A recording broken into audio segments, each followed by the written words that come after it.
Aleluia! Na parte de domingo.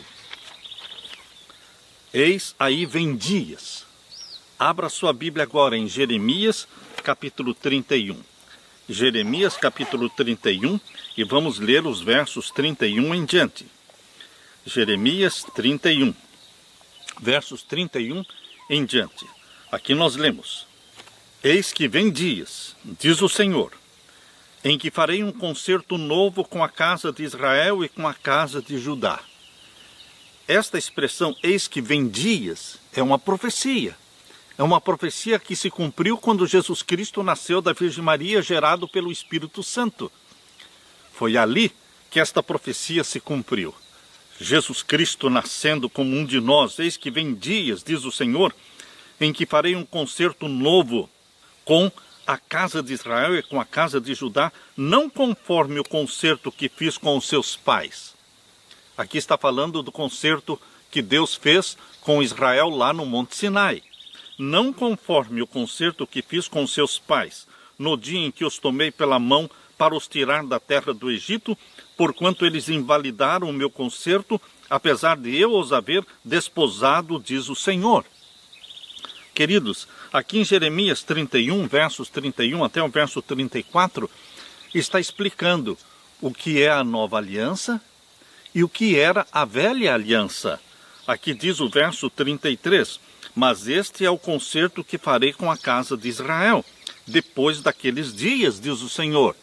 Ou seja, que depois daqueles dias, passado o período do Antigo Testamento. Queridos, foram 4.000 anos de pecado antes de Jesus nascer da Virgem Maria, antes dele encarnar e se tornar um conosco. Foram 4.000 anos. Então veio o Filho de Deus. E agora não eram mais símbolos, agora era a realidade. Não era um cordeiro animal, mas era o cordeiro Filho de Deus. Mas este é o concerto que farei com a casa de Israel depois daqueles dias, diz o Senhor. Porei a minha lei no seu interior, e a escreverei no seu coração, e eu serei o seu Deus, e eles serão o meu povo. Vocês estão percebendo que a lei existia na antiga aliança, escrita em tábuas de pedra, chamada os 10 mandamentos, mas a lei de Deus também existe no novo concerto, na nova aliança. Não mais escrita em tábuas de pedra, mas agora escrita no coração, na mente dos filhos e das filhas de Deus. E isso é o que está sendo dito aqui no verso 31. Porei a minha lei no seu interior, e a escreverei no seu coração, e eu serei o seu Deus, e eles serão o meu povo. Satanás tem feito com que pessoas desprezem a lei de Deus, porque ele odeia a lei de Deus. E ele faz com que este ódio também apareça em muitos pregadores do Evangelho, que invalidam a lei de Deus, dizendo que estão na nova aliança, estão na graça. Eles estão enganados, porque a nova aliança, a graça do nosso Senhor Jesus Cristo, não invalida a lei, porque aqui diz que o Espírito Santo poria a lei de Deus no nosso interior, a escreveria no nosso coração. E então, Deus diz, eu serei o seu Deus e eles serão o meu povo. De quem Deus é Deus? E quem é o povo de Deus? Hoje, meu querido, aqui está dizendo, aqueles que permitem que o Espírito Santo escreva neles a lei de Deus. Aqueles que invalidam, aqueles que desprezam, aqueles que rejeitam, aqueles que não gostam da lei de Deus, eles não são chamados povo de Deus, o meu povo. Mas aqueles que permitem e que querem e que pedem que o Espírito Santo imprima na mente deles a lei de Deus, os 10 mandamentos, estes são chamados aqui por Deus, eu serei o seu Deus, e eles serão o meu povo. E aqui diz o verso 34, e não ensinará alguém mais ao seu próximo, nem alguém ao seu irmão, dizendo, conhecei ao Senhor, porque todos me conhecerão. Jesus Cristo, através do Espírito Santo, falou aqui com Jeremias e revelou para ele que o evangelho da salvação era para todos os povos, todas as nações. Israel, no Antigo Testamento, era a igreja de Deus, era o porta-voz de Deus, que deveria cumprir com a missão de tornar Deus conhecido no mundo inteiro, mas Israel falhou. Mas, queridos, na nova aliança, Deus continua com o mesmo plano, tornar-se conhecido do mundo inteiro. O conhecimento de Deus tinha que encher a terra, e a casa de Deus seria chamada casa de oração para todos os povos, conforme diz lá em Isaías 56. Por isso aqui diz o verso 34, estamos lendo Jeremias 31, verso 34. E não ensinará alguém ao seu próximo, nem alguém ao seu irmão, dizendo, conhecei ao Senhor, porque todos me conhecerão, desde o mais pequeno deles até o maior, diz o Senhor. Por isso que Jesus diz, e este evangelho será pregado em todo o mundo, em testemunho a todas as nações, e então virá o fim. Porque é todo o mundo, são todas as nações, o evangelho envolve e abarca o mundo inteiro. Todos que quiserem se salvar, poderão se salvar. Só vão se perder aqueles que querem se perder. Queridos, não é Deus que determina quem vai se salvar, quem vai se perder. É cada ser humano que nasce nesta terra, nasce com a oferta de Deus. A oferta de Deus de salvação, de graça para eles. Mas nem todos agarram esta oferta. Nem todos aceitam esta oferta, este presente de Deus, que se chama salvação pela graça em Jesus Cristo. A maioria rejeita. Mas, queridos, a oferta é feita para todos, porque Deus quer salvar a todos. Jesus morreu por todos. Por isso que Apocalipse 22, verso 17 diz, o Espírito diz vem, a esposa diz vem, e aquele que ouve diga venha. E quem quiser, veja a amplitude do Evangelho, quem quiser, tome de graça da água da vida. Aleluia! Então aqui diz, conhecei ao Senhor, porque todos me conhecerão, desde o mais pequeno deles até o maior, diz o Senhor, porque lhes perdoarei a sua maldade, e nunca mais me lembrarei dos seus pecados. Graça, perdão, misericórdia.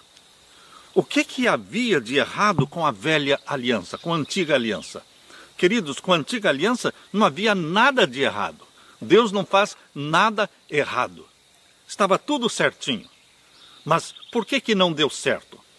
Queridos, na velha aliança, o que aconteceu com aquela velha aliança feita no Monte Sinai, é que a proposta de graça feita por Deus, que foi selada com sangue de animaizinhos, com sangue de cordeiros, ela não foi aceita pelo povo de Israel pela fé, pela graça.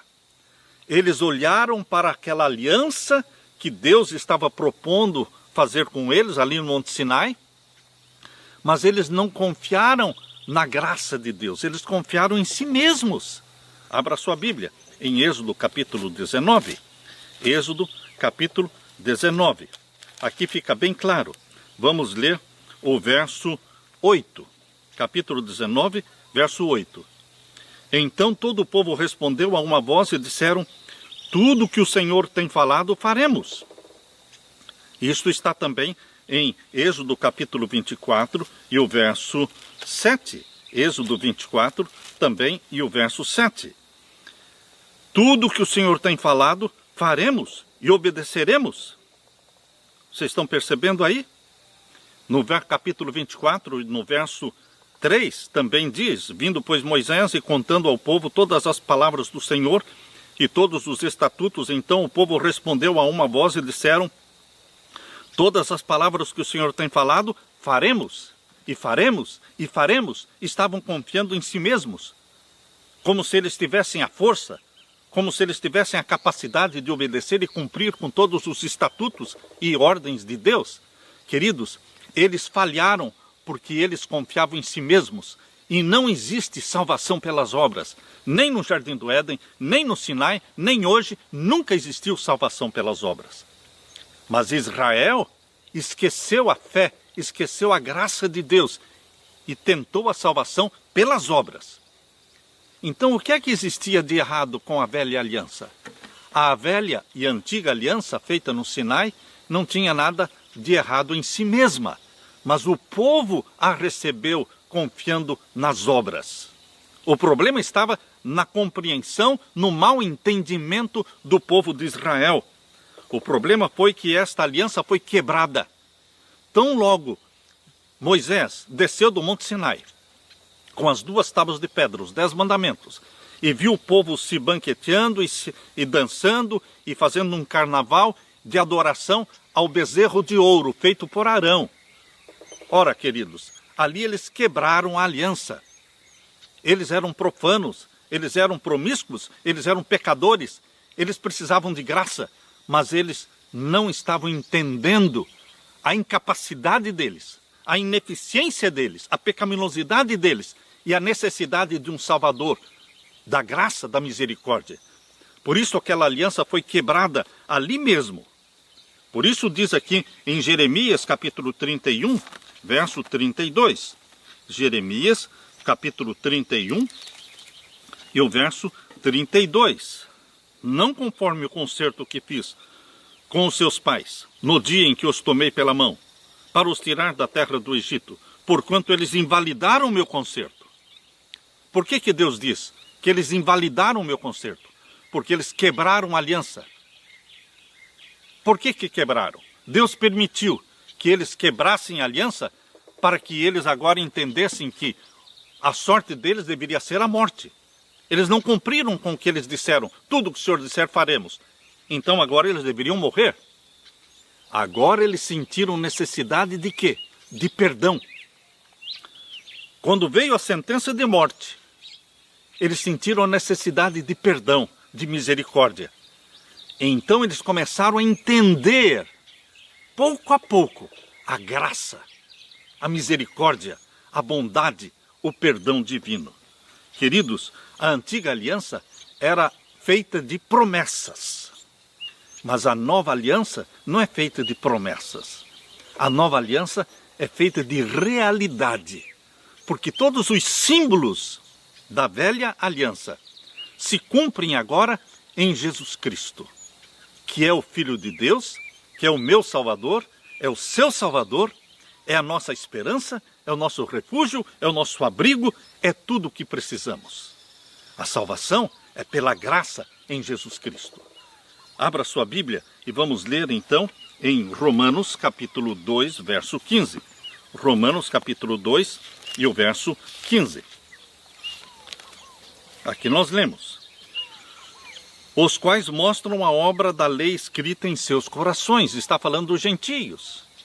Imaginem pessoas na China, no Japão, na Mongólia, na Índia. Imaginem pessoas que nunca ouviram falar de Deus, mas que obedecem a Deus sem nunca terem lido os 10 mandamentos, sem terem uma Bíblia para estudar.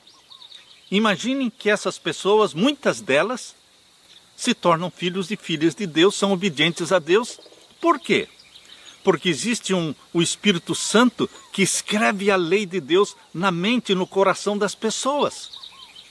Por isso, Paulo escreveu aqui aos Romanos, capítulo 2, vejam o verso 12 em diante: porque todos os que sem lei pecaram, sem lei também perecerão, e todos os que sob a lei pecaram, pela lei serão julgados. Queridos, o povo de Israel conhecia a lei, conhecia os 10 mandamentos, mas os gentios não conheciam. Porque, verso 13, porque os que ouvem a lei não são justos diante de Deus, mas os que praticam a lei hão de ser justificados. Verso 14, porque quando os gentios que não têm lei, está falando de todos os povos pagãos, que não conheciam Deus, que não conheciam o Deus de Israel. Porque quando os gentios que não têm lei fazem naturalmente as coisas que são da lei, ou seja, eles estavam praticando a obediência, fazendo aquilo que a lei de Deus pedia, sem saber, sem ter consciência disso. Por isso diz o verso 14, porque quando os gentios que não têm lei fazem naturalmente as coisas que são da lei, não tendo eles lei, para si mesmos são lei. E o verso 15, fica fácil de entender agora o verso 15. Por que os gentios, muitos deles, praticam obediência à lei de Deus sem conhecer a lei de Deus? Verso 15, os quais mostram a obra da lei escrita em seus corações.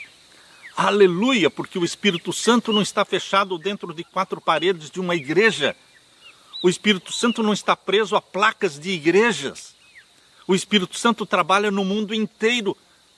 Trabalha no coração dos 7,5 bilhões de habitantes que existem no planeta Terra.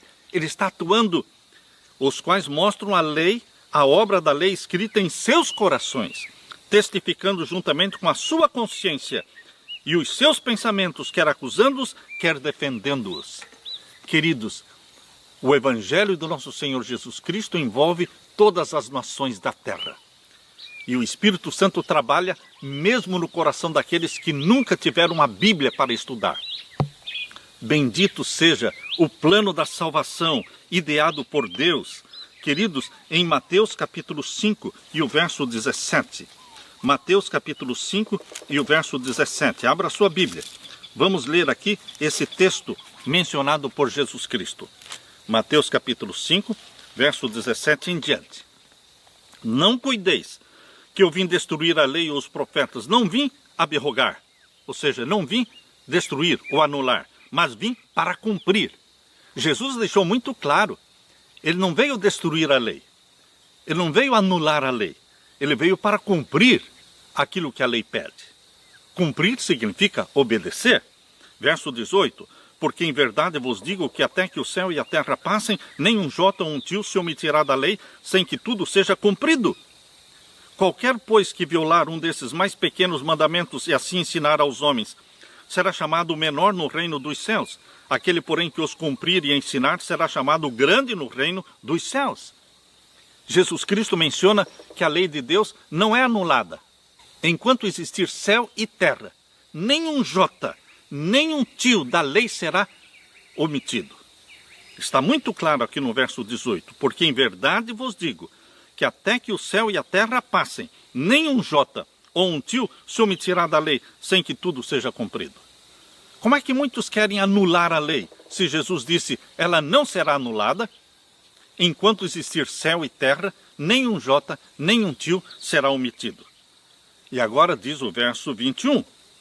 Ouvistes que foi dito aos antigos, não matarás, mas qualquer que matar será réu de juízo. Assim dizia a lei de Deus escrita em tábuas de pedra. Agora, queridos, na nova aliança, a lei de Deus continua existindo, mas ela é mais exigente ainda. Porque Jesus Cristo, na nova aliança, apresenta o espírito da lei. Na velha aliança, a ênfase estava na letra da lei. Na nova aliança, a ênfase está no espírito da lei, que atinge mais profundo do nosso ser. Aqui diz, eu porém vos digo, verso 22, Mateus 5, quando Jesus diz, eu porém vos digo, ele está falando do espírito da lei. Eu porém vos digo que qualquer que sem motivo se encolerizar contra o seu irmão, será réu do juízo. Portanto, na antiga aliança, a letra da lei diz, não matarás. Mas na nova aliança, o espírito da lei envolve mais do que matar. Envolve também o se encolerizar, o ter raiva, o ter desejo de matar. Não matou, mas teve vontade de matar. Ou seja, no espírito da lei, ele é visto como transgressor e precisa da graça de nosso Senhor, precisa do perdão. E aqui diz, queridos, o verso 27, ouvistes o que foi dito aos antigos, não cometerás adultério. A letra da lei diz, não cometerás adultério. Então, se a pessoa não se deitou com uma outra mulher, ele não cometeu adultério. Mas, queridos, a letra da lei fala assim, mas o espírito da lei está presente na nova aliança e envolve e abarca muito mais do que o se deitar. A nova aliança fala do espírito da lei que envolve os pensamentos, os desejos, as intenções. Por isso, no verso 28, Jesus diz, eu porém vos digo.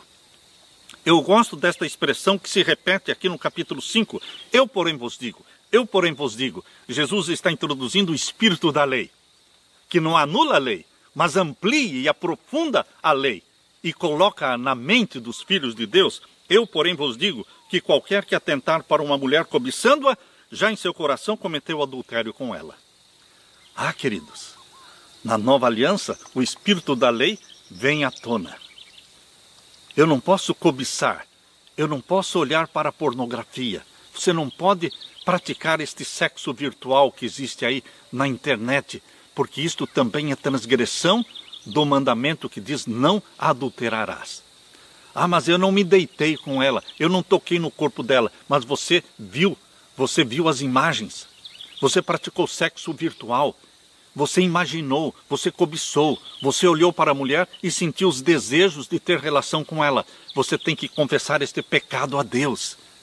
Você é visto diante de Deus como um pecador, mas Deus está oferecendo para você o perdão. O verso 32, novamente Jesus diz, eu porém vos digo. No verso 34, eu porém vos digo. E novamente o 39, eu porém vos digo. Jesus está enfatizando o espírito da lei. Queridos, o mesmo Jesus Cristo que ofereceu graça para Adão e Eva no Jardim do Éden, o mesmo Jesus que ofereceu graça para o povo de Israel no Sinai, mas esta graça não foi entendida pelo povo de Israel. Mas este mesmo Jesus está oferecendo graça para você. E nós agarramos nesta graça divina, que é a causa da nossa salvação. Bendito seja Deus pela graça infinita